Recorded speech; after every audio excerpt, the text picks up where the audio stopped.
حنين أبو المعاطي، فني زخرفة وديكور. اتعلمت الطباعة على ماكينة البانر على خامات مختلفة كتير زي البانر والفليكس والفينيل. بنصح كل بنت وولد انك تنزل تشتغل لان ده مواكب لسوق العمل. اسمي حبيبة علاء احمد، فني زخرفة وديكور، واتعلمت على مكنة البانر، وانصح كل الشباب ان هم ينزلوا يشتغلوا.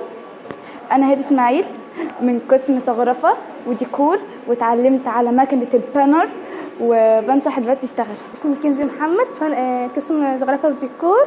اشتغلت النهارده على مكنة البانر، بنصح كل الشباب تنزل تشتغل. ياسمين احمد علي، قسم زخرفة وديكورات. اتعلمت على مكنة البانر خامات كتير زي الفينيل، وانصح كل الشباب تنزل تشتغل. اشتغلوا يا جماعة. انزل اشتغل، انزل اشتغل، النجاح ده سر الاسرار على العمل.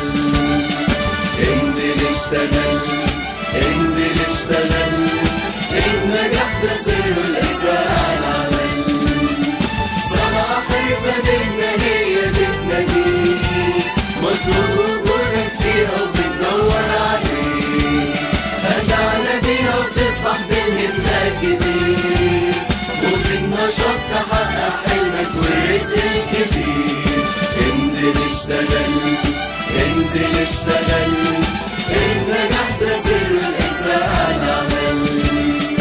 انزل اشتغل، انزل اشتغل، النجاح ده سر الاسرار على العمل. العمل هو كل ما أطلب منكم جميعا.